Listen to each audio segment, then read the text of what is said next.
Баршаңызға сәлем. Бүгін сіздерге қалай товар іздеуге көрсететін боламын. Іздеудің 3 түрі бар. Бірінші әрине біздің бұл умная лента. Оның арқасында қалаған заттарыңызды таба аласыз. Умная лента сіз көп нәрсе не іздейсіз, соны шығарып беріп отырады. Бұл жерде мен спорттық товарлар және де үйге арналған товарлар, сондай тағы басқа заттарды көп іздегем. Сол заттар мысалы маған ол жерде ұсынып отыр. Екіншісі түрі бұл біздің сөзбен іздеу түрі. Бұл жерде міне тұр. Бұл жерде сөзбен іздейміз. Ең алдымен переводчигімізге барамыз. Мысалы орысшасын қойып аламыз. Мысалы переводчигімізге женские сумки деп жазамыз.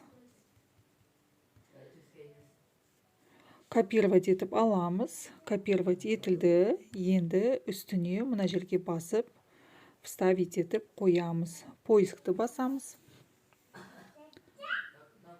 Қарап отырсаңыз, бізге қаншама женский сумкаларды бізге 1688 шығарып берді.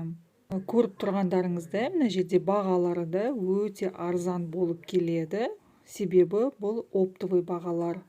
Taobao мен 1688-дің айырмашылығы неде? Taobao ол розничный сайт, ал 1688 оптовый сайт. Бұл жерде бағалар өте арзан. Көбісі магазиндер мемлекет бойынша осы сайттан сатып алып, өзінің дүкендерінде сатады. Іздеудің бізде үшінші түрі, ол фотомен іздеу. Үстіндегі фотоаппараттың значогына басамыз. Мен мына жерде сумканы басып жүктеп алдым. Бізге іздеген сумкамызды тауып берді. Бұл жерде көбінесе біз рейтингке көңіл бөлеміз.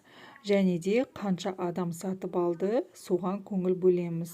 Мысалы, мына жерде 6000 адам сатып алды. Мына жерде 1000 адамнан көп сатып алды.